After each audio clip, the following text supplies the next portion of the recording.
All right. So when we last left our heroes, they weren't acting like heroes. Well, no, they were acting like heroes. They were acting like heroes who'd made a terrible, terrible mistake. I'm looking at Sean. Misfortune had struck in the form of Nani trying to do the right thing in the worst possible way. And always a bad idea. Getting blown out of like the cave where they were supposed to be hiding the weapons from Haven and out into the water and accidentally bringing down the ward for the town. So you ran and got help from the Arcanist, who had once trained Stoat, Zoe's character Stoat, and they said that you needed to get the wards up around the town as fast as possible. Jamie's going to guest star with us today, and Jamie, just so you have, your character knows this, but I'm telling you, all around the town are these kind of like, this is up close to the camera on this picture, this like stone pillar type thing. Yeah. Imagine it like about 5 or 6 feet high, right? It's like a road marker kind of a deal, but they're all around the town. They're arranged around the outside perimeter of the town and also through the town. So I'm going to switch to a different map here real quick so you can take a look at it. What I mean, if you look on this not quite so gargantuan map of Hush, that I made it slightly less gargantuan than it was last time. You want to zoom this out to like 50% or 40%, something like that. You'll see on this map in various locations, there's like the glowing stones with the runes on it and stuff that are kind of all over the place. What the Arcanist explained is, first, the weapons from from Haven need to be destroyed or hidden, and then the ritual needs to take place that will bring the warding back up. The Arcanist is very, very good at warding, but it can't fight against the fact that you've got stuff inside of the town that is constantly signaling out saying, here I am, here I am, here I am, here I am. So I'm going to do a little bit of a retcon from last time. Retcons? Those are for bad writers. I'm not kidding. I'm kidding. Please don't hurry. Please don't hurry. Please don't hurry. Kayla's out of this campaign. And Kiki just suddenly drops dead. What the Arcanist told Stoat to do, and I'm going to switch you guys back to the other picture now so I can give you this thing, is she gives you the box with the shards in it, the nosebleed shards. Yep. And the box with the gauntlet in it, and says, I need you to take these to the highest branches of the tree. You'll see where. These are secrets now, and they need to be kept where the secrets are kept. So take them up to the branches. What they're saying is, I need you to take these 2 boxes. I need you to take them up into the highest levels of central tree that the town is built around. And you'll see, trust me, you'll see when you get there. These are secrets now, and I need you to put them where the secrets are kept so they can be hidden away. So the Arcanist is preparing for the ritual. Yeah, so Lausa and then the 2 of the 6 members of the sort of the masked 6 who run the town Council are both there. So there are, which is not great. So they're there with Lausa, and Lausa's trying to make the argument that this is all things that need to happen. We can all argue later about whether or not it was a good or bad idea, or whether or not it should or shouldn't have happened. But the bottom line is it did happen, and right now we need to fix it. But that argument is happening, and you may be able to help with that. The Arcanist is getting ready for the ritual, and Stoat is taking the box with the nosebleed shards and the impact gauntlet. They're not called nosebleed shards, but that's just what you guys are now thinking of them as, up into the branches of the tree. So I'm going to ask the Kaylee and Sean, what are y'all doing right now? I forgot. Also, Kaylee, your ex is also in town, and if you need to complicate your life further, you can always go and talk to Diana and see what's up with her. Awesome. Great. I want to walk over to the Arcanist. The Arcanist is. And the one of the 6, 2 of the 6, 4 of the 6? 2 of the 6 are arguing with Lausa. The Arcanist wants no part of that and is concerning themselves with preparing for the ritual. Okay, then I will pull up to Lausa and the 2 of the 6 and try to get them to refocus their energies. Okay. Nani, what are you doing? I am just sort of trying to go around the town perimeter, trying to find the spot that would be like best for me to camp out and wait for the like chance to defend. Like, was the spot where I can Talking a little bit with the Arcanist, what you're understanding is it's a bad situation. It's difficult, but the Arcanist is the one who needs to be defended. It isn't the town, it's them. And they need to move around all the perimeter stones. There are 9 of them. They need to move around the perimeter stones around the outside of the town. And you need to move with them. got it. So I'm doing bodyguarding Yeah. stuff. So what you're walking into, Kiki, is an argument with with these 2 village elders and Lausa. And Lausa is just saying, let us sort this out. Let's get the town safe first, and then we can argue about whatever it is that you need to argue about. And occasionally putting up this sort of week, but everybody gets 3 days in the village before we have to, everyone gets 3 days of hospitality. And the elders are like, no, we get them out, let the Arcanist do their job, and the people that caused this are not going to be the people who made the problem are not going to be the solve for this problem. So we are absolutely going to, we get them out first, and then we deal with... Hey, look, the people who caused the problem. So if you Meanwhile, want to, and it sounds like you probably do want to, if you want to, you can kind of come down on this, because Laos is a bit outnumbered, just in general, with regards to this. Definitely. What do you want? You can basically, you can make an argument here. You can come in and make your case. I think Kiki's gonna step in and be like, darling, listen, I understand that we have caused this problem, but I also the slight inkling that none of you are really fighters. And so this means that we are also the best people to help this problem that we've caused. And I will not lie and say that we didn't cause this problem, but what I will say is that we are very good at what we do, and we've got a big robot over here who is very good protecting people and fighting. I am very good at getting things in places and out of places, perfect for the cause of this problem.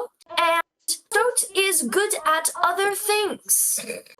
Listen here, mate. Stoat sneezes from on top of the tree. Stoat can help with the Witherwild and all of this other stuff that we've done. And listen, when the time comes and we've dealt with the problem, if you want to kick us to the curb and get us out of here because we have made poor choices, she looks directly at Nani. Because we have made terrible, irreversible choices that have put an entire city in danger. I didn't know it would do that. That would be perfectly acceptable. Where you mentioned this Stoat, where is this Stoat? And we're going to cut to. I will be having you make probably a presence check roll on this, but and see if you have any abilities that kick up on that. But in the meantime, we're gonna cut over to Stoat. So Stoat, you're up in the branch of the tree. We're coming up on getting close to dusk, which makes things a little interesting. And what you're walking up to, so there's sort of a spiraling staircase that goes, and there's like I mentioned before, a lot of the buildings on the side of the houses and stuff like that. You realize, so I'm just looking at the picture of the town here, Zoe, and you see how, like, as I mentioned before, a lot of the buildings that are built into the tree are kind of in there like shelf mushrooms,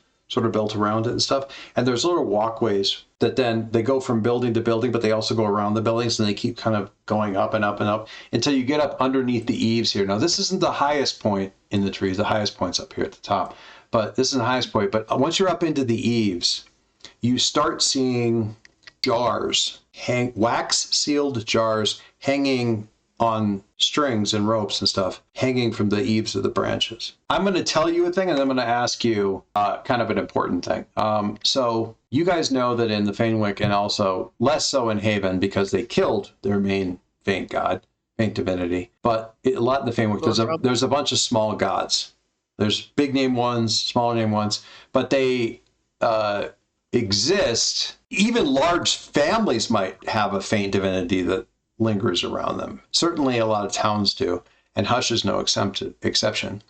The faint divinity that sort of dwells within the town of Hush is a creature known as Vel, also known as the Quiet Thread, sometimes known as the Lurker in the Loom or the one behind the curtain. Vel is sort of the patron of secrets kept, paths untaken, bonds unspoken but deeply felt.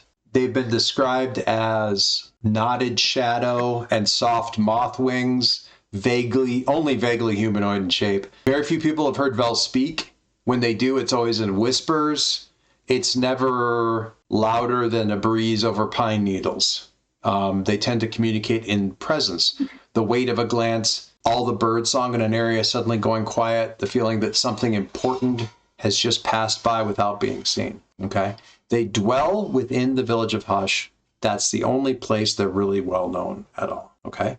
And part of the arrangement that the inhabitants of Hush has is that every household in Hush offers Vel a personal secret, whispered into jars, sealed in wax, and then hung beneath the eaves, okay, of the tree in the center of town. They don't get judged. The secrets aren't judged. They aren't even generally even known by what most people don't think Vel even knows what the secrets are. They're just protected by them. And by extension, they protect the people who gave them the secrets in the first place. My question to you, Zoe, is what was the secret that you gave Vel while you were here, when you lived here in the village before?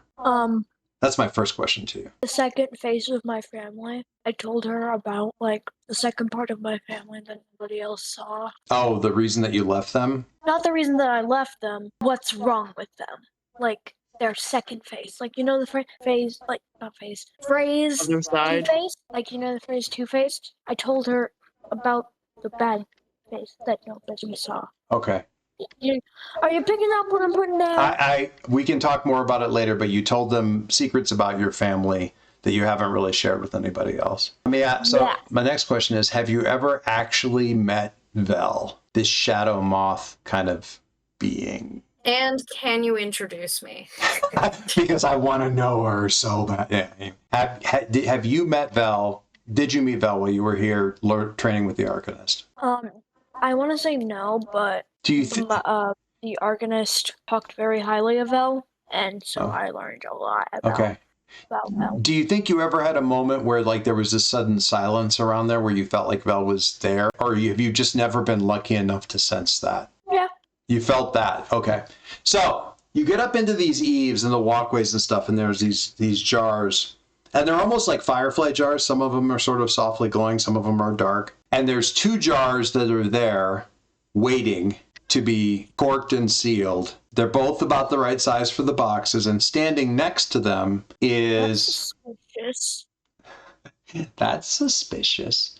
And standing next to / behind them, I'm just gonna pull this picture in here because it'll be easier, is this individual. Introducing Jamie.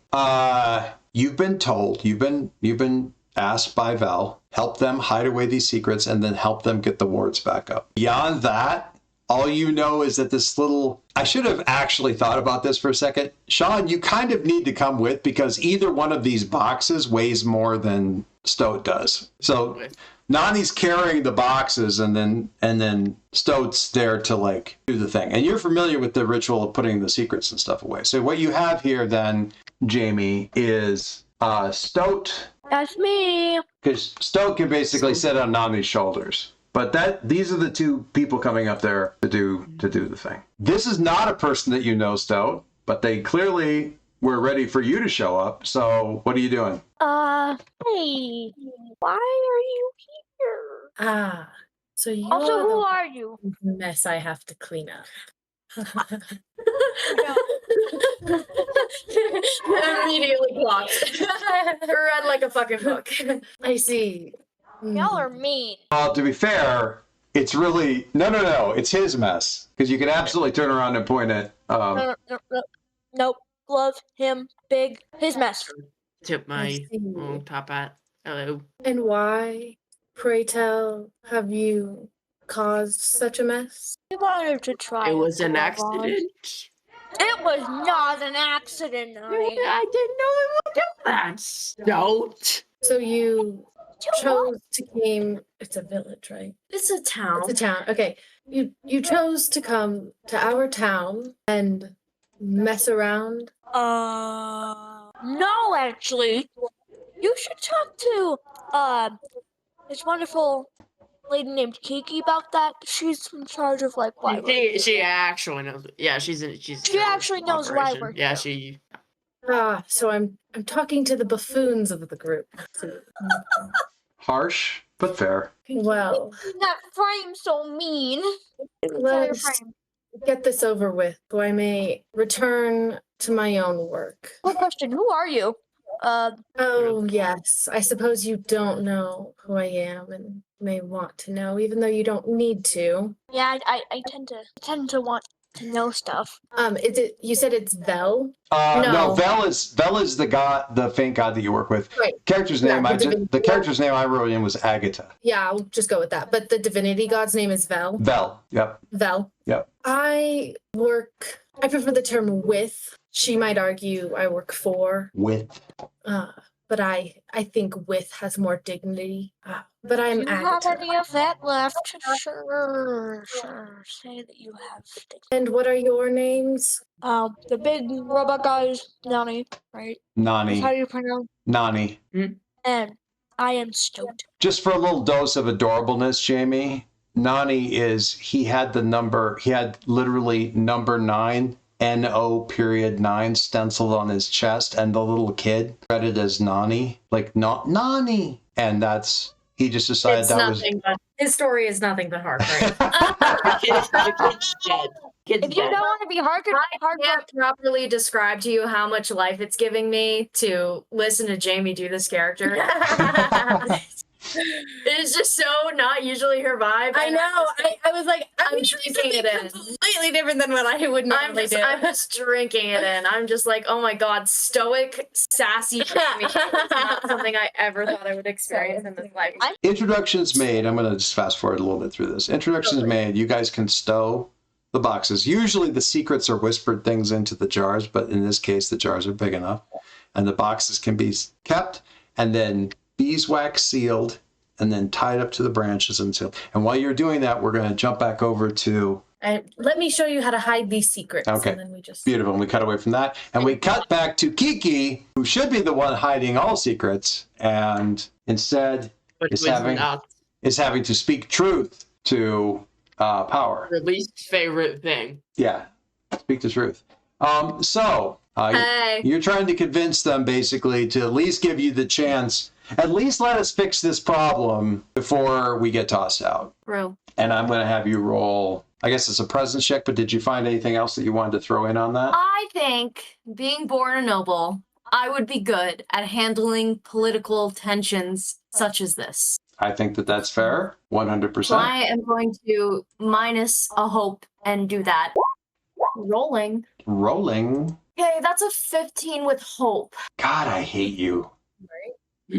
Okay, so A 1 on my fear dice. so your hope comes back. Now you're still at 2. And the difficulty was a 14, and you got a 15. And I'm just going to tell you this, Kaylee. Any action rolls that are meant to deceive this particular person are at a disadvantage. So the fact that you're telling the truth is actually working to your advantage in this case, in that it's not to your disadvantage. So you're targeting the sort of the foremost person that was doing most of the talking there. And you can...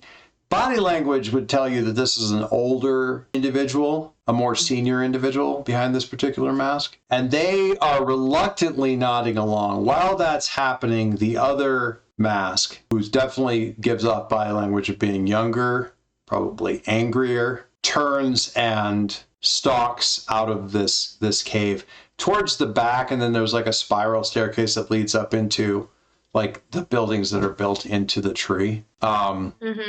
They're not having any further part of this bit here. I will tell you that I am going to be spending one of my fear on a thing that they're going to go do.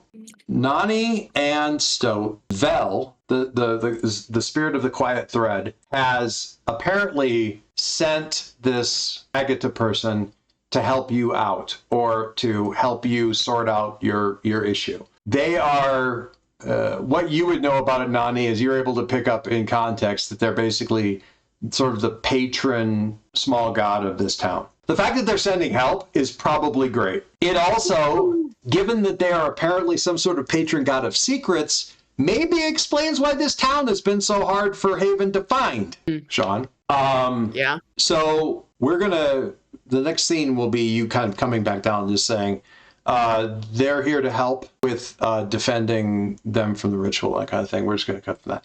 The thing, Jamie, that you know that you can choose to share or not is that Vel isn't just doing this out of the kindness of whatever passes for their heart, like we need to protect the town. Vel relies on the wards around this town in turn, very much so. Unlike some of the more resilient small gods or the more wild small gods, Vel is delicate, very much like a moth. Their form, if subjected to the wild growth of the Witherwild, would unravel. Because the Witherwild is as much a desecration of boundaries as it is like an overwhelming of biology. So Vel's power depends on restraint, hiddenness, stillness, and these are all things that the Witherwild is basically overwhelming, right? So it's the ward is not just a protection for Hush, it is very much a sanctuary for Vel's continued existence. Now, you are independent from Vel. You do your own thing, even though you were kind of possibly brought into existence because Vel needed a person who could range around outside the town, stuff like that. And while you are definitely an independent person and definitely not what they intended and definitely your own person, you wouldn't like to think what would happen to you if Vel was unraveled, because the consequences you would possibly be very bad. All right, so I'm going to set the scene here. You follow the Arcanist out to the first of the barrier stones, that the border stones that are around the town. There are 9 of them, they explain. And the first one, once it's activated, the ritual will begin, and the Witherwild, or the spirit of the Witherwild, that up until this point in time has probably been slowly, or rather quietly, amassing its forces to overwhelm the town, is going to realize that things are serious, and it will probably move to act with whatever forces it can bring to bear quickly. So this first one should be no problem, and after that, things will possibly get a little crazier. So, and actually I'll say this to Agatha as well. In your experiences, nobody is as good at warding as the Arcanist. You have never met anybody who's better at enacting the protections, not just for the town, but who generally understands the various ways that wards can be leveraged as early warning, as protection, as defense, as whatever, different ways that can be applied. So watching them work is honestly an education and an honor.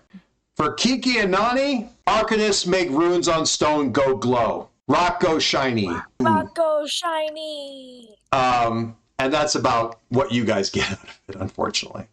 But the first one activates, and all through the town, the stones that are scattered all throughout the town begin to glow softly, and little motes of light are floating up slowly from the various rocks and from throughout the town and the neighborhood and stuff like that, and sort of upward, largely congregating towards the tree, and for Stoat and Nani and Agatha, I would say toward the secret jars, maybe? Or at least that's what you immediately think of, is you think of those glows in the secret jars. And if you'll forgive me for a little bit of mood setting. You're left, it's somewhat peaceful really for that first ritual because you don't have anything to do. Nothing has happened, no great, and you're able to enjoy, or at least take in, whether or not you enjoy it, just what the ritual looks like and does around the tree and the town as it's taking place. And I flipped over to a scene where you guys can get a general idea of what I'm talking about. Pretty dang cool. Sad, honestly, that we have to do this ritual because this town is got such a zhuzh to it that it makes me sad just to hide it away again. It's not. But it's the not- hiding it away that makes it. Yeah.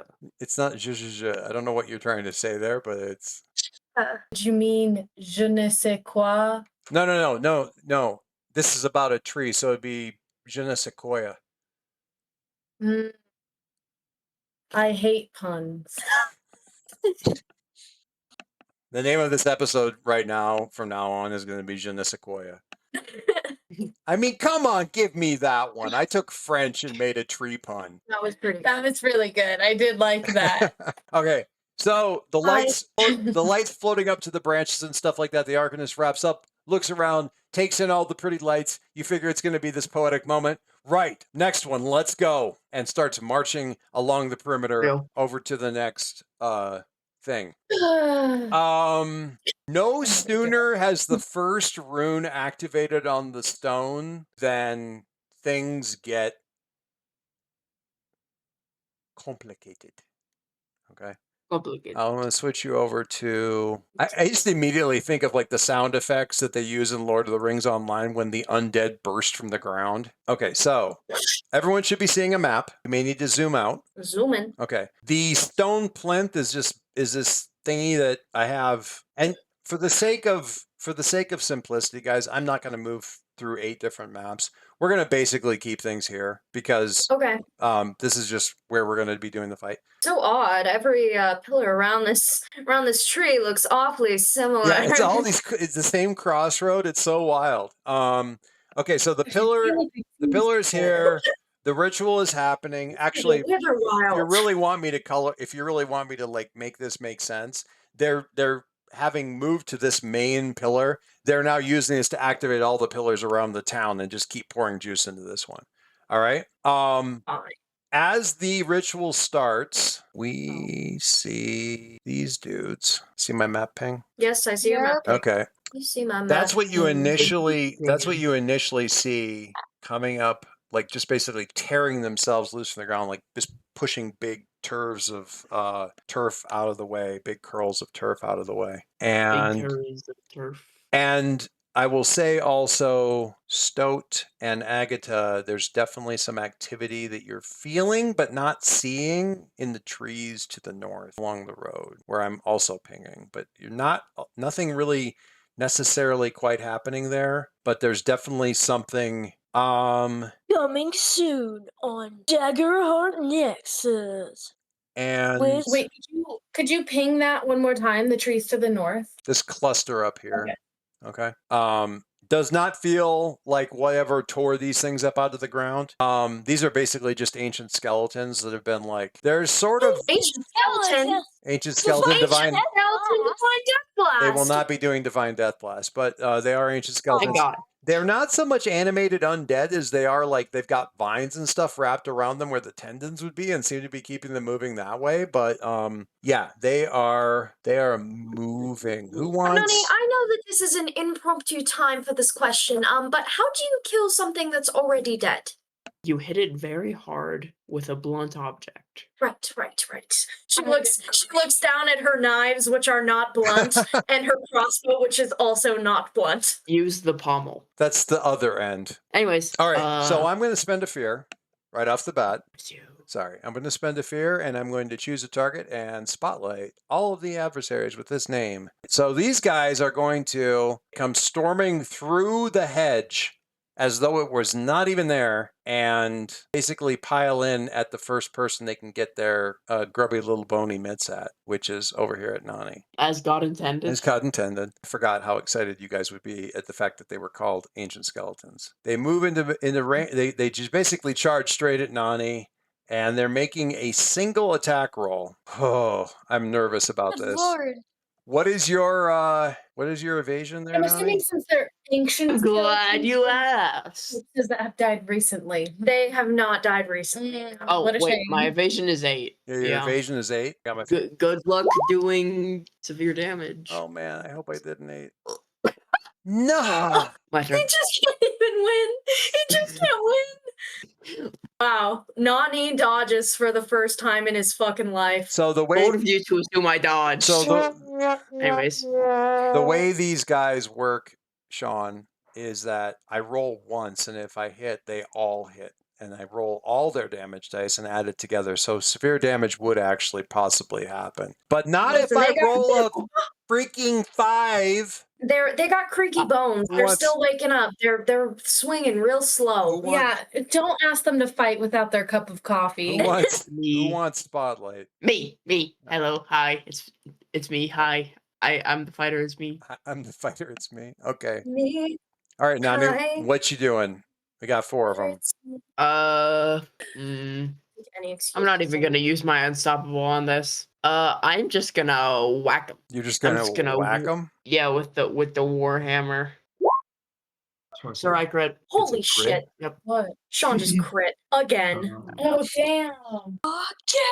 The first fight that we did, me and Sean both crit. Mm. And it's when We Sean had to crits. do it to him. Yeah, we just had to do it to him. Okay. Did you go? That was a crit? Yep. 8 and 8 plus 2. Okay, so mark yourself a hope. Freaking crit. Are you kidding me? Mark yourself a hope. And because it's a crit, what I'm going to do is I'm going to have you do max damage against one of them and then the damage that you roll against a different one. So, Jamie, the way that crits work, if you're doing an attack, is you figure out how much damage you could do, like if you rolled maximum, and you start with that. So if you do, so his hammer is a D12. So you start with 12 damage. It is. Then you And then he gets to roll roll his damage. and add that. Oh. So, Sean, the first one takes 12 damage and you shatter it. The second one takes whatever you roll plus your damage bonus, since you got a Alright, crit. Again, it's really quite simple. All you have to do is hit it very, very hard with the blunt object. Freaking crit. And that is a 7, which is just barely enough to Great. destroy the other one. Oh my god. Freaking grapes. Damn, he wasn't kidding. He just swings through 2 of them and they're just bone shards everywhere. It's like swinging for the like baseball swing, just blah, blah, blah, blah, blah. No. I cannot believe that actually worked. Seems like you guys have this I hand. mean, I'm good at some things. Who's getting the spotlight as you're showing off? Sean, why don't you pass it to me and then I'll give it to Jamie when I absolutely clown on these guys and then she can see how I do it. Sure. I will pass it to Kiki. Are you going to use your dagger or your hand crossbow? I think my dagger probably. Okay, so you're going to run up and try to stab these numbskulls. Yeah. Roll. What Oh, that's an 8. That is an 8 Hope. with hope. With hope. What the hell with hope? Do I get a hope? You do get a hope. You give me hope. All right, so that is an 8, and I'm pretty sure an 8 does not. Let me double check. Nope, that is not enough to hit them. Damn. So you get in there, and you actually do kind of get in there and like swing at them. I'm stabbing in all the places I'm used to stabbing, which are for vital organs, and they don't have those. They don't have those. What they have is vines and other things. All right, so yeah, you just kind of tangle yourself in amongst these guys, and I am going to take that opportunity instead to. So I'm going to move you up into melee here. Cool. Is that cool?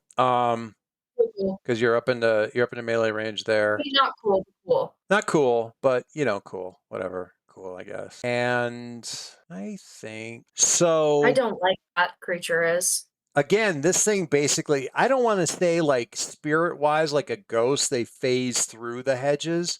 They just seem to be part of the hedges until they're not. They come through them as separate entities, but they're really not. They are windy, somewhere between a ghost and like a plant. In any case, it is coming through here, and it is going to. Dear God. It is I going think you've done enough things. It's enough slices. It's enough I have a slices. question. Uh-huh. What time of day is it? It is after dusk, so it's the beginning of evening, and I'm going to say if you spend a hope, the moon comes out. I will spend a hope. Okay. The moon comes out just as this thing comes out of the. So yeah, good and bad. The moon comes out just as this thing comes in. It's like you're like, come on, and you kind of mutter something to that, and the clouds seem to part. The moon shines down and illuminates this forest wraith thing, and One good thing seems to happen today. and So I should have one hope then. you should have one hope right now. So not one. Oh, Holy shit! sorry, that's a 21. Look at you. Ow. Damn. So it comes out from behind the hedges, and it seems to. And I can't explain this really well, Kaylee, but I want you to imagine the camera effects that they use in Army of Darkness, where the camera kind of pushes up and seems to zoom, but it's really more like they get close to the camera without moving. Anyway, it comes zooming up on you just right there. Kaylee, Yes. describe a terrifying moment from your character's childhood. Oh boy. Oh no. Or it could be youth, Um, it could be like your more recent childhood or whatever, but that. Kiki is running down the halls with her sister, maybe 20 paces ahead of her. They're playing tag in the long halls of the castle. And they are out on the base grounds. And she had remembered maybe a couple hours ago somebody saying that nobody's allowed outside for some reason or another. But the best places to hide and play tag are on the bottom levels where the horse stables are. And as she's running and chasing her sister, a man rounds the corner and snatches her away. Not Kiki, but her sister snatches her away, and she runs as fast as she can, but she just can't seem to catch up to this man, and he disappears into the forest with her sister, and she just remembers calling desperately for the guards as they come too late, and she feels like she can't do anything, and she's just so helpless. Kaylee, this is the memory that overwhelms you as this forest wraith reaches out and just gently touches your cheek. Okay? Ugh. This is the damage. Oh my god! Oh, that's rough. The 21 or the 17? The 17 is the damage. Okay. That's 3d4 plus 9 damage. And so 17, if you look at now, so you want to show this to Jamie so she understands. Yeah, so Jamie, if you look at my damage thresholds, so if they rolled under a 6, it's a minor. Is 6 or under? It's my sorry. No, under 6. Just under. 6 is the break Under point. 6 is minor damage, so that's 1 HP. Between 6 and 12 is major damage, that's 2. He just hit me for severe, which is 3. Rip, imagine. How do I apply my armor? You check a box on the armor so that instead of taking 2, you take instead of taking 3, you take an armor slot. I don't know how the armor protected me from emotional damage, but I'm gonna say that It's a physical touch. It still has to physically touch you. It's armor. Yeah. You can it'll apply. What's my HP at? You have taken 2 HP out of the 6 that you have available. You said that you wanted Agatha to go next, but I'm going to give it up to Agatha or Stoat. Who wants to do something about something first? Kayla said she wanted to give it to me. Kiki, what do you do when this memory tears through you and just seems to rip out chunks of your soul? Me? Like, what does everybody else see in terms of like your? It's in the comic book panels where it's the side by side of her falling to the ground as a kid with like just knees in the sand, just staring off into the forest, just like, no, don't take her away. Like, don't go where I can't follow.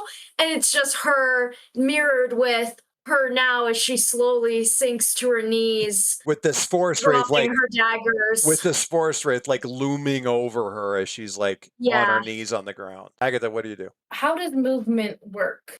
You can move. This is designed so you can do sort of theater of the mind stuff. Let's say, like, you can say, hey, are they close to me, at least close to me? And like, yeah, they're close enough where you can move up to them. Close means close enough to move up to them and also still attack. Far is too far unless you spend your whole, spend the whole next thing just getting close to them. Right. Okay. All right. Okay. So I have a +1 currently to. Yes, the moon gives you, the fact that the moon is out gives you a +1 on your rolls. I feel like Nani's got the skeletons handled. I'm gonna go for the ghost guy that just went after Kiki. The forest wraith? Sure. Yeah, the wraith. With just a simple blighting strike. Okay. 18. Oh my. And that is a 18 with fear. Beautiful. I will happily take that fear. He'll gobble that up. I will anytime. gobble that fear token up. But the cool thing about this blighting strike, guys, you'll appreciate this. It does a d6 of damage, but if she succeeds with fear, instead of a d6, it does a d10. And it will then do 1d6 less damage when you hit. That's not a great roll, but it's fine. And I am going to go back over to the little ghosty ghost here. Our Forest Wraith of Doom. And that one I don't get the +1, right? That's just the actual casting Yeah, it's of just the the, spell. it's the casting that you get the +1 on, and that goes into it's below it's below its threshold to go up to major damage, so it's minor damage, but it's fine. It still takes one point. It takes 1 point. It takes a hit point of damage, and it does actually take the hit point of damage, which is useful to know. This thing is immune to physical damage, isn't it? Not immune. I wouldn't say it's immune. Not immune as such. Well, I guess I have to handle the skeletons. You can definitely do enough damage to this thing to ruin its day. I don't want you to think that you can't attack these things. It will be more penalized. We've got some more ancient skeletons that are coming in from they get torn themselves loose out of this field over to the side. You got to wonder what the hell happened to that field in the distant days. But for right now, they're just getting closer. These two skeletons, I think, sensing weakness, are going to attack the crumpled form of Kiki on the ground. No, that's my Oh, boy. boy. Oh, wait a second. Sorry?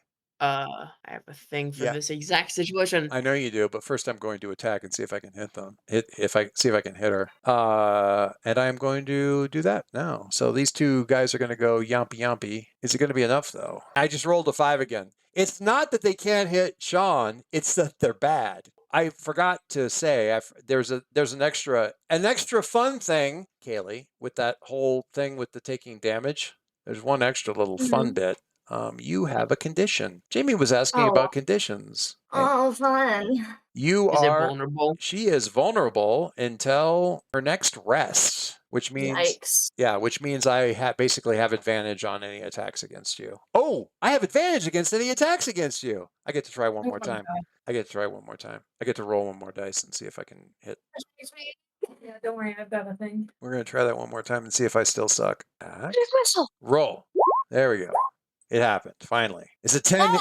Does a 10 hit, Kaylee? No.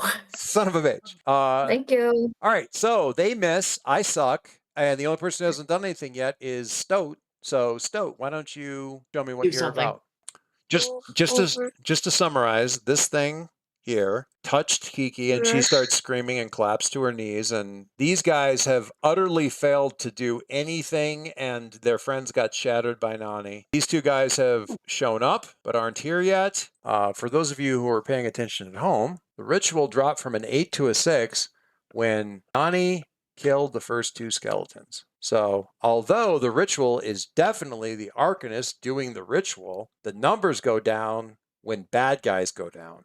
Beast form. What beast form are you going to beast form into? A coyote. Beast form into a coyote. Is that the pack predator? Pack predator, yeah. Okay, cool. So Stoat shapeshifts into a wolfy coyote looking thing, charges around, and tries to go fetch the bone. 18 with hope, I think. That is more than enough to hit. Of course, you rolled max damage. I guess it's not max damage, but it's definitely an 8. Holy moly. Okay. Yeah, one of the things you can do, Zoe, is when you succeed on an attack against a target within melee range, you can mark a stress to make them vulnerable, but that's not necessary because he's dead. You grabbed a hold of the bones and literally, you know how Doc will find a chew toy and tear it to pieces like a brand new one from the store, and there's little bits all over the fucking living room. Stoat found a chew toy. So this guy is Gandhi. We're gonna change our ritual now is down to 5 on the countdown, and fear is still sitting at a 2. All right, Stoat, who's going next? You rolled with hope, so you can hand this off to whoever, or I guess you can keep attacking if you want to be. Do Agatha, what you doing? What you doing? And this wraith is still standing over. Yeah, it's looming. Kiki. It definitely. The blast got its attention, but it hasn't yet given up on the fact that it can suck juicy suffering out of Kiki. So to do the hex, does that have to be done immediately after? Hex, when a creature causes you or an ally within close range to mark any number of hit points, you can mark a stress to hex them. No, you can do it. I mean, typically it would be in response, but since we're all still trying to figure this out, yeah, if you tell me you want to spend a stress to hex that forest spirit, you absolutely can do that. Yeah, that's what I'll do. You don't need to roll to do that. You just have to spend a stress. So I'm going to mark a stress on your character sheet, and I will also go over here to this to this forest wraith that has taken a hit point of damage, and I will give it a condition. Yes. Okay, so Yeah. their damage thresholds. Oh, that sucks. Yeah, they're basically their difficulty to hit, and that is unacceptable. You built the character. Basically they're easier to hit and they take damage quicker. So go for it. So, I guess I'll do another blighting strike on them. Seems fair. That seems fair. Go for it. You can roll the And I keep my like moonlight bonus. Yep, moonlight is still moonlight until I get enough fear to make the clouds come in, and that hasn't happened yet for sure. So 13. Ooh, ooh. okay, so a 13 will hit them because their difficulty has been dropped by 2. Basically, they're 2 easier to hit. So yeah, the 13. Nice. So much hate. Okay. Man, my damage. That sucks. Not really hitting. But yeah, the damage is still such that they only take the one. They only take the 1 hit point. They're certainly tougher. Yeah. They're certainly tougher anyway. But yeah, and since you were rolling with fear, you're only rolling a d6. Now the benefit of the staff is it's a d6 plus 3, and you can see where that starts to become useful. Or that if you get in close to very close range, which is basically get within like 2 squares, like a square between you and them, then you can do the D10. You can do the hand runes thing, which is also nice. So you should be up now to 4 hope. Am I reading that right? No, I should have been down to 1, and so I should be back to 2. Good on you. All right. So yeah, it's doing stuff. The hexes are doing stuff. This is hot potato initiative, so you can hand off to whoever you want to. Yeah, Sean wants it. Oh, Sean wants a piece. All right. So I'm gonna like dash out of combat with this guy, like sprint past Kiki and try to whack this guy with my hammer. Okay, go for it. I feel like this is a good time to go unstoppable. Okay. So unstoppable is a thing that Nani can do. Unstoppable once per day, basically. You can become unstoppable. You reduce the severity of physical damage by 1. You add the current value of the unstoppable die to your damage roll, and you can't be restrained and you can't be made vulnerable. Damn so you. There is just so much like extra pipes and exhausts, and like there's a train whistle in there. Like I am just look so much bigger. And I am going to whack the goober with my warhammer. This one's difficulty rating is an 11 because of the thing that Jamie did to it. So it's currently hexed, which makes it 2 easier to hit. I lost one. So that is a 10 with fear. Yikes. Okay, I'm going to take a fear. Can you feel it? I did not do good. I do not do good.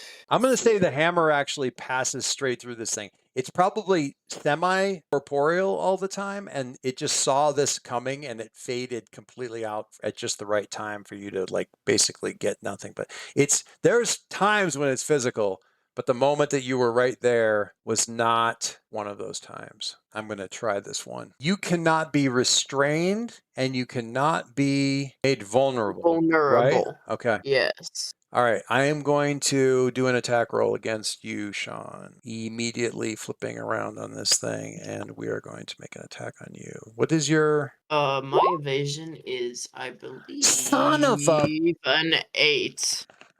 Oh, 4 is not going to... 4 is not Can't going to hit me do if it. you're corporeal, baby. God dang it.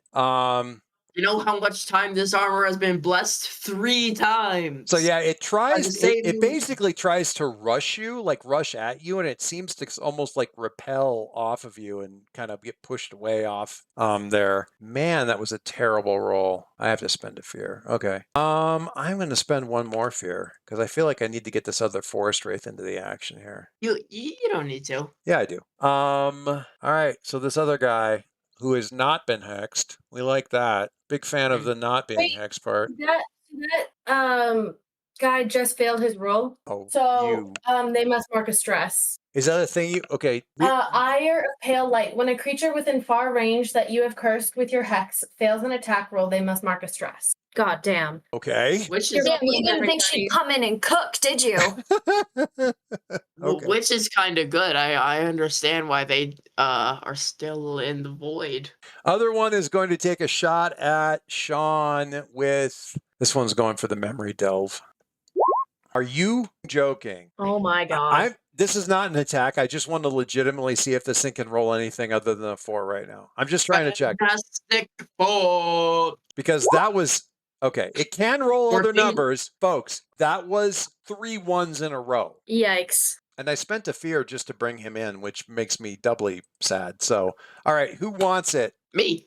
Wait, I want to Kiki. whack him again. No, Sean, you've already done a lot, and we got 2 people. Kiki's been on her knees for a bit now and hasn't done anything, and Stoat hasn't done anything in a bit either. So, Kiki, I kind of want you to like snap back here if you're so inclined. I am so inclined. Cool. What do you want to do? I wanna shoot the thing that shot at me. Yes. Okay, then you can certainly do that. So right now, its difficulty is an 11. That's what you need to roll to hit the 11. It's a crossbow. 17 with hope. 17 with Give me a hope. hope. Yes. Give me a hope right now. And you can roll your damage. Do you have anything that you can spend hope on that does different stuff with the damage or anything? Really? Okay, don't worry about it then.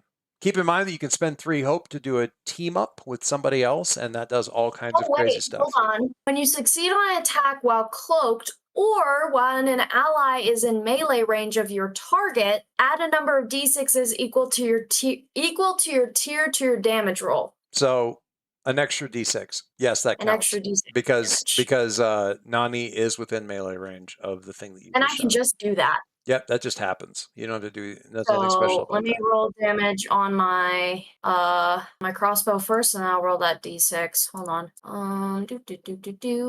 And crossbow, roll it, baby. It's a 6 plus 4. So 10. Very nice. Unfortunately, these things are resistant to physical damage. So I cut the damage. That's all the damage I have. So I cut the damage in half. Well, there's a way around that, and I'll tell you about that here in just a second. So I cut very hard. I cut that damage in half, and then I compare it to the damage threshold. So that 10 becomes a 5. But the threshold, which was a 7, is currently a 5 because Jamie hexed this fucking thing. So the 5 is just enough to keep it into moderate damage. So it takes 2 points of damage instead of the 1 and takes it up to 4. But it is still standing after having taken 4.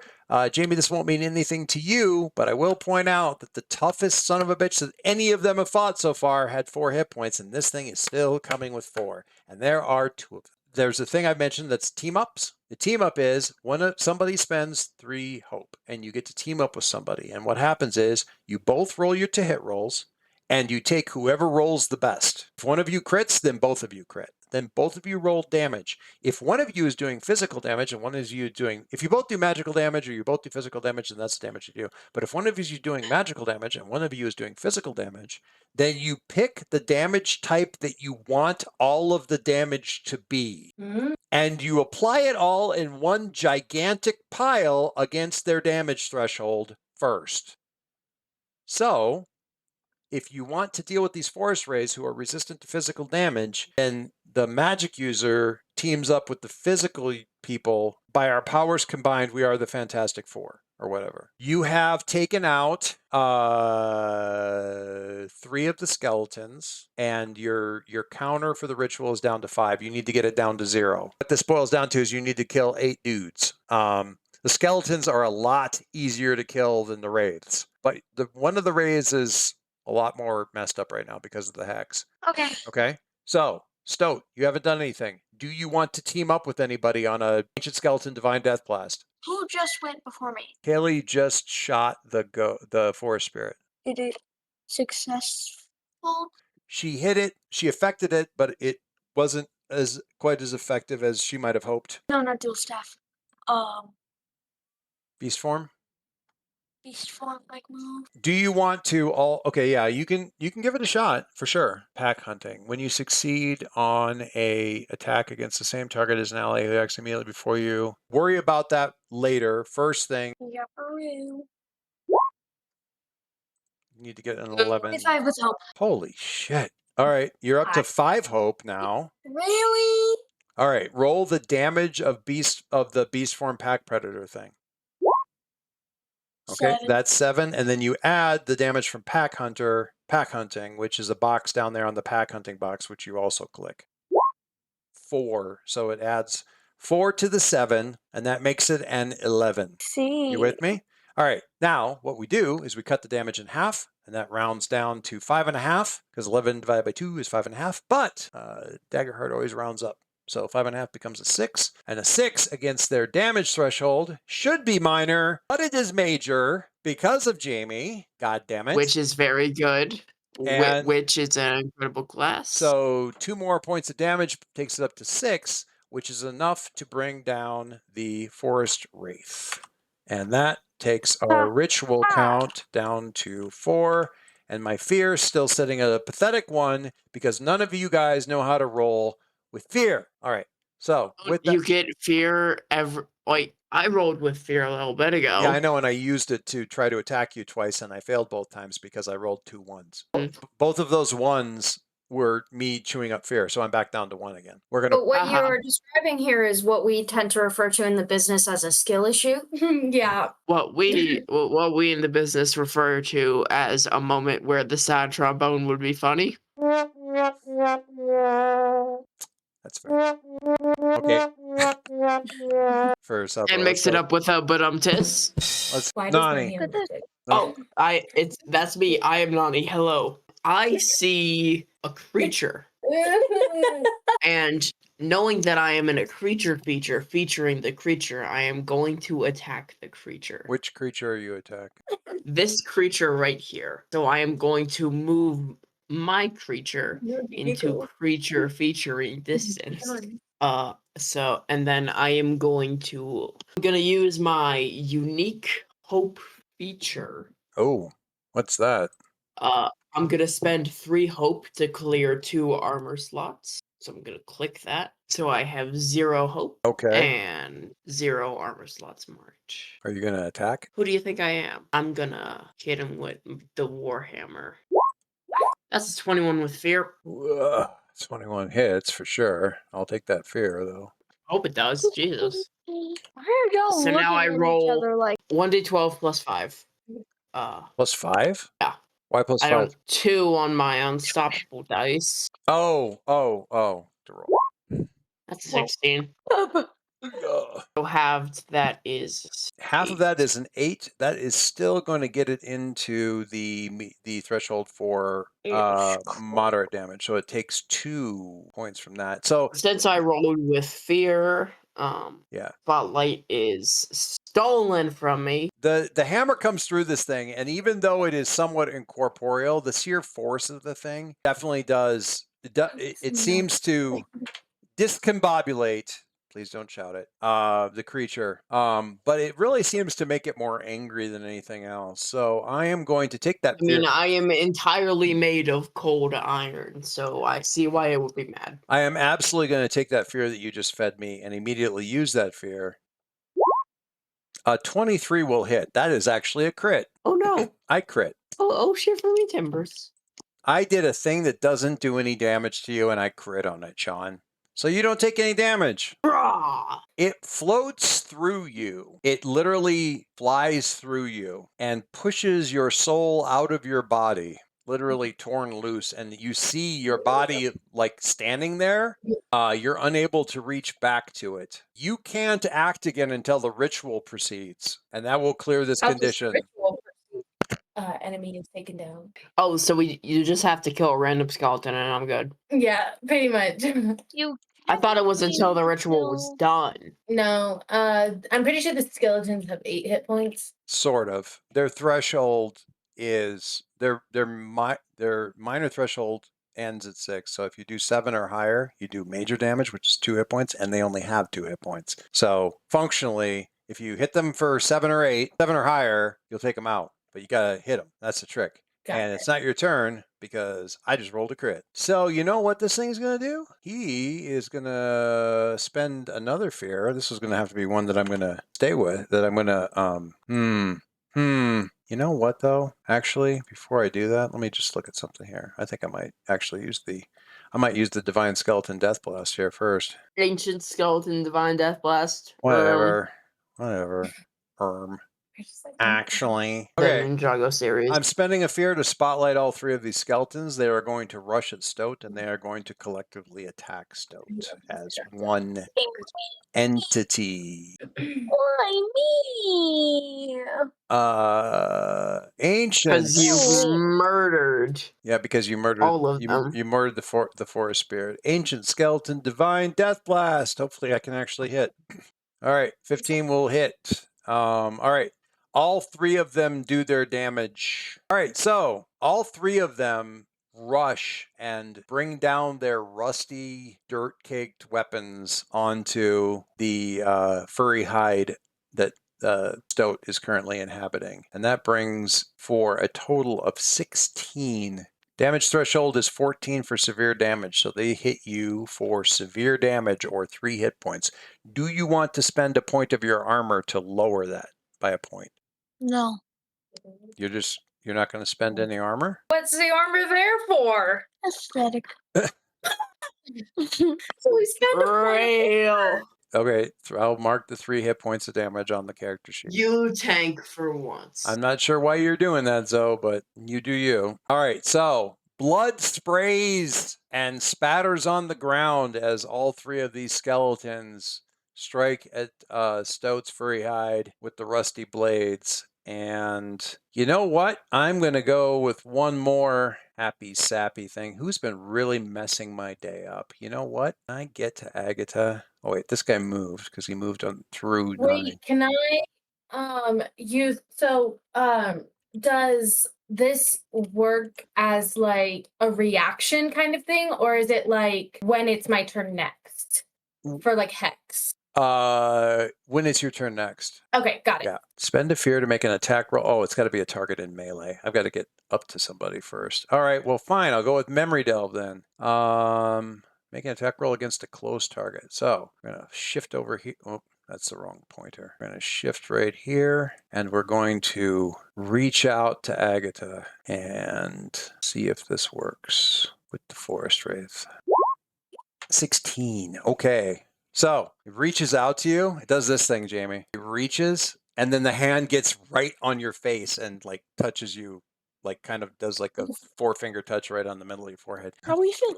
Why don't you tell us about a terrifying moment from your childhood, Jamie, as you relive it? Okay, I can only think of something with it's called the Wither, right? Yeah, the Yeah. Wither. Which is not in my childhood because I think Agatha has been around longer. So Okay. this have to suffice. I think the first time coming into contact with the Wither, realizing that kind of that same aspect of like there's rebirth and ruin, Mm-hmm. and fungus is an element of that cycle. You know, it feeds off of ruin to create rebirth, and seeing that there is no more ruin means that like that end of her life could be coming soon. Which while not inherently immediately terrifying, like there's a spooky ghost in front of you, as a witch, I think she very much had the like, I am able to make like allow myself to live for like hundreds and hundreds of years, you know. Okay. Just the having to deal with mortality because of the wither, because there is no more, and ruin because of this eternal spring. Kiki, you're going to be up next. Don't forget about your team up maneuvers if you have 3 hope. Zoe, if you're going to be up after that, if you got a chance. And again, you have a lot of hope, and team up maneuvers you might want to consider that. Here comes the damage. Ooh. That's rough. As you feel that the tearing that you think the effect of the wither might, it's really kind of your imagination of what it is like, but imagination turns out to be a very potent thing. So a 19 gets you up into your severe, correct? Into my severe, Into your yeah. severe. Okay, so that's 3 points of damage, but you can lessen that by 1 by clicking using up an armor point. Do you want to do that? Absolutely will do that. Am I also able to do actually? The using the stress for armor? You probably don't need to until you're out of armor. Yeah. Yeah, I'll just mark an armor. Okay, I'm going to mark armor, and I'm going to mark then 2 more points of 2 hit points for damage. Rough, buddy. Kiki, what do you got? Okay, I'm gonna team up with my witch boy. Have you got 3 hope? 4 hope, actually. And I'm actually offended that you just asked me that. Wow. Yeah, so I have 4 hope, and I'm gonna use 3 of them, and I'm gonna team up with my bestie, and I'm gonna be like, make this shot hit harder, and I'm gonna shoot a bolt at. Did the thing die? The big spirit thing? No, the spirit thing is still standing, and it's right on top of Agatha right now. So, Cool. like, shout, like, what? She goes high, you go low? Make this shot hit harder. That tactically speaking, a little bit weak on the details, but yeah, sure. All right, so both of you, right? I got to get into you first. There, Kiki. I'm gonna subtract. I'm gonna tick down your hope, but you roll your attack roll for your bolt, and Agatha, you can either use your. Actually, it's close to you, so you could use your hand runes if you want. He's got hand runes. She's got hand I runes. succeed. I have to succeed on an attack. But she's within melee range of the target, yes? Yes, if you hit, you'll do extra damage. That's the thing. And is the moonlight still out? The moonlight is Or still no, out. that's just for spell casting, right? The +1 counts for the roll to hit. I have 11 with fear. That's probably not going to be enough. Why are you rolling +3? Because I have a +1. Oh, right. She has a +1 from the moon. All right, that's a 13 with fear. Okay, Okay, there we go. so 13 with fear will hit, which means you both hit. Okay, so do you want to do magic damage or physical damage? Magic. All right, both of you roll your damage stuff and then tell me what it all is. And Kaylee, you get the bonus. Yeah. You get the bonus damage from the sneak attack. Second one, yeah. So yeah, you do the damage roll, Jamie. Oof. That's a holy sh. That's max. That's max. 1 second, please. I also rolled a 10. So 20 is pretty cleanly ahead of this thing's severe damage threshold. So that is 3 more points. It is all but so the hand runes hit this thing and it solidifies. Like it becomes fully instantiated in this world, just as the bolt slams into it from the backside. It's not down, but it lets out this absolute keening wail. Both of you rolled with fear though, and though I won't take 2 fear, I will definitely take 1. And I am going to try to pass through Agatha. Oh, well, That's also rude. That's so rude. That's me spending my fear back down to 0 again and going for that sweet attack roll. It's weird how I double. It's the same. I double clicked, but the same result came through. That's 21. So it goes through, and Agatha's soul is torn loose from her body and is Eye of Agamotto'd right out into. You gotta learn to stop receiving with your face. So I know. Agatha, currently untethered. Kiki, Stoat, what you got going on? Someone's got to kill a skeleton so that Nani and I can get back in the fight. Forest Wraith is definitely messed up, but not down here because it passed through Agatha. And we've got these skeletons over yonder. You have a ton of hope, so if you want to, you could do a team up as well. Also with Kiki. Where's my team ups? Team up. You don't. It's not a thing. If you spend 3 hope, you get to do a team up, and whoever you team up with, you both get to attack. You take the best attack roll between the 2 of you, and then you basically pick whatever damage you want to do or anything like that. If you want to do team up, you can try to go after the skeletons as well. But the sure thing, if you definitely want to take somebody down, would be to do a team up. But it's going to cost you 3 hope. Kiki can't. All I'm saying is she can be in as many team ups as whatever. She can only start. She can only instigate one of them. You can start one and team up with Kiki. The only question is, do you want to go after a skeleton or do you want to go after the forest spirit? Skeleton. Okay. Do you want to team up with Kiki? Do you want to physically attack or do you want to do a magic blast or what do you want to do? You're still in the wolf form or coyote. Physical? Okay. All right. So going after this one who's right there next to Kiki. All right. So get him. You're attacking too. She's teaming up. Do the rolls. That's a 23 with fear. Y'all, stop rolling fear, guys. Beast form attack. Yippee. That is a 9 with fear. We take Kaylee's to hit roll, so the 23 with fear will definitely hit. So both of you roll your regular damage. Kaylee gets the extra d6 from attacking the same person that somebody else is attacking and adjacent to. All right, now I do the physical. I just did 9. 9 and Zoe did. And Zoe did 10, which is 19 to a thing with a damage threshold of 7. Hey, guess what? A skeleton died. Yay! The ritual drops down to 3. And Nani and Agatha are back in their bodies because the ritual progresses. Nani, what do you want to do?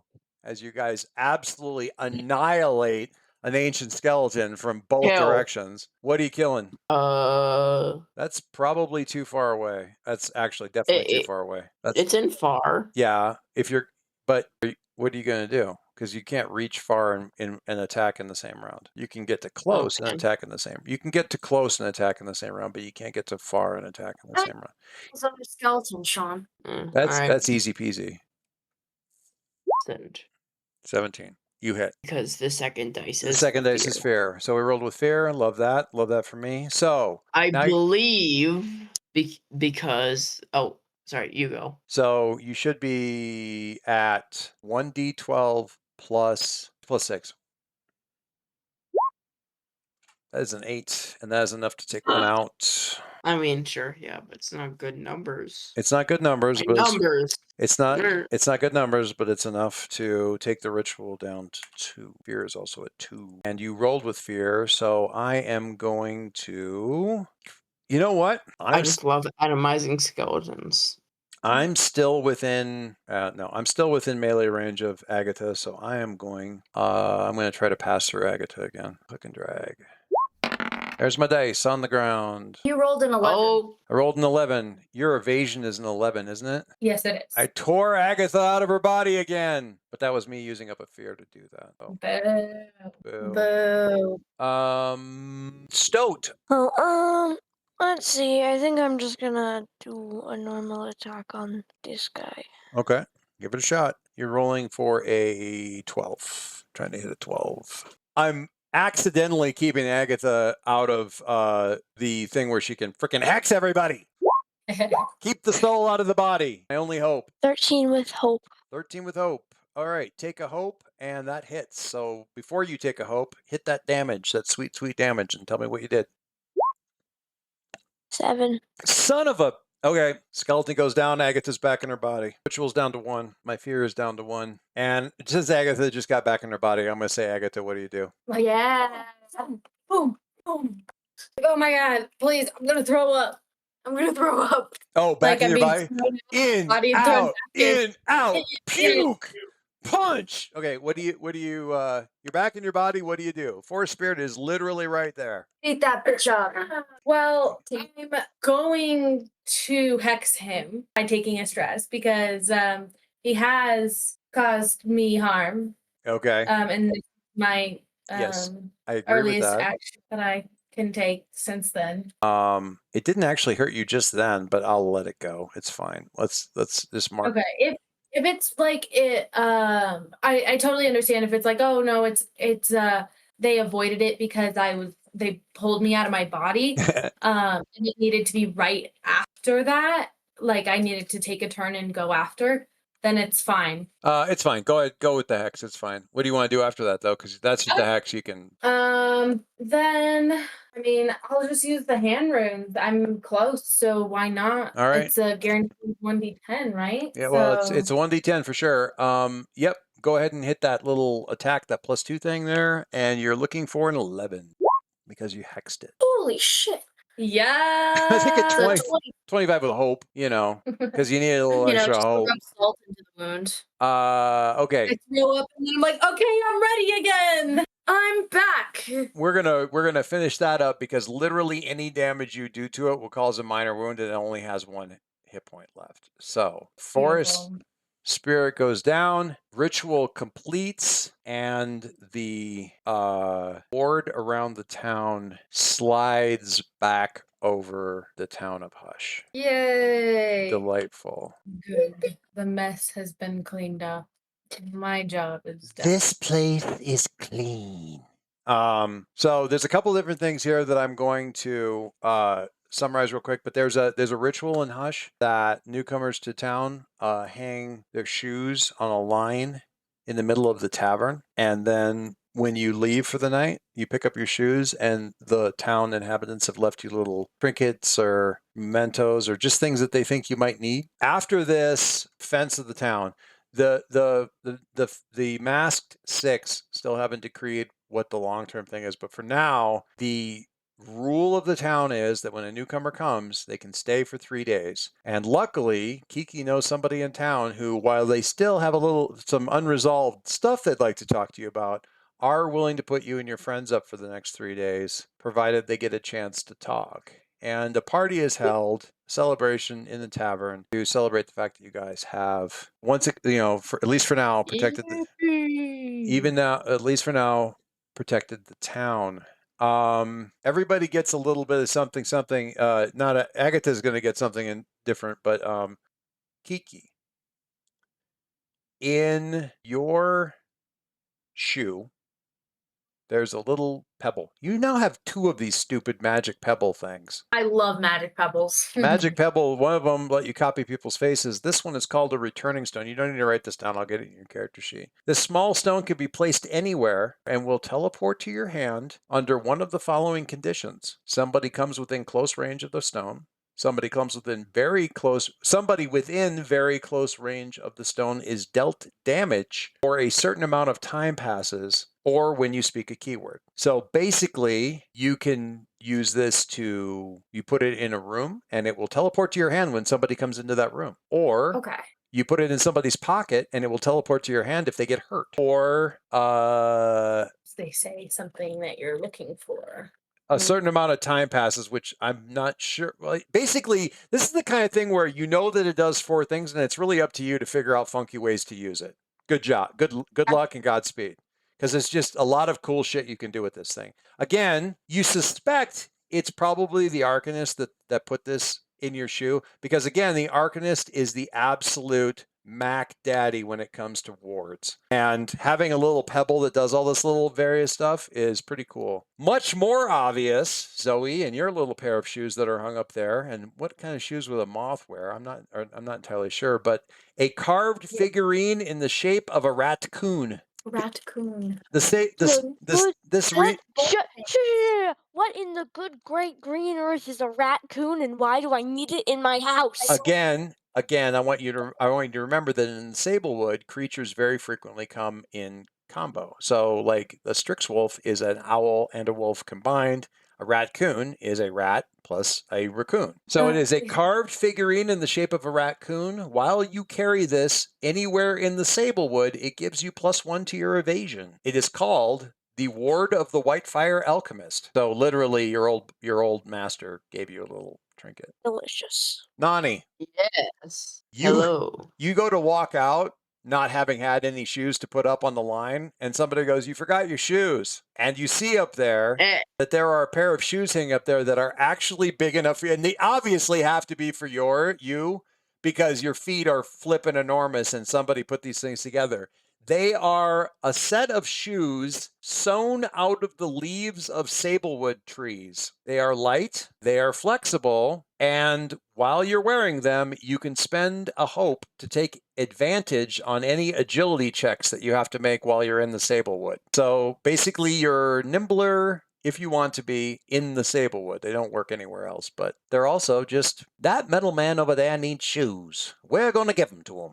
By gosh, by golly. And I will make a note for Agatha over here. Let me think about this for a second. Oh man, this is tough. I have a choice here. There's a choice of consumables. And one of them is a delicacy amongst the residents here. A large red-orange berry with a small insect floating in the center of it like a pit. When consumed, it provides resistance to magic damage. Then there's sable sap, a sweet sap from a sablewood tree that can be drizzled over food and or eaten by the spoonful once every day. You can have if you have a calm moment to consume this, perhaps in tea, you can recover 2 stress. And we do know that you go through a lot of stress, so that'd be super handy. But I'm afraid I'm going to have to give you a vial of briar powder, which is made from the shaving thorns of the wandering briar patches that just roll like gigantic fucking tumbleweeds through the sablewood. The thorns of those things are ground up, and if you use the shaved up powder on an enemy, it inhibits the clotting of blood and makes them bleed more if you hurt them. And that's what you get, because please. that's who you are. As much as that sweet stamina potion would be good. Stamina sap would be good. We're going to go with the vial of briar powder. Okay, so I gifts agree. from the town and 3 days of rest with Kiki's ex-girlfriend. We'll pick up there next time. So, Jamie, thank you for hanging out with us. It was lovely. You're very welcome. I want horror and pain and fire and destruction to rain on your character, but it was lovely to have you along. That was fantastic. Yes, it was a lot of fun. Thank you. It's my fault for making up the character, but anyway. That's a very good character. Bye. All right.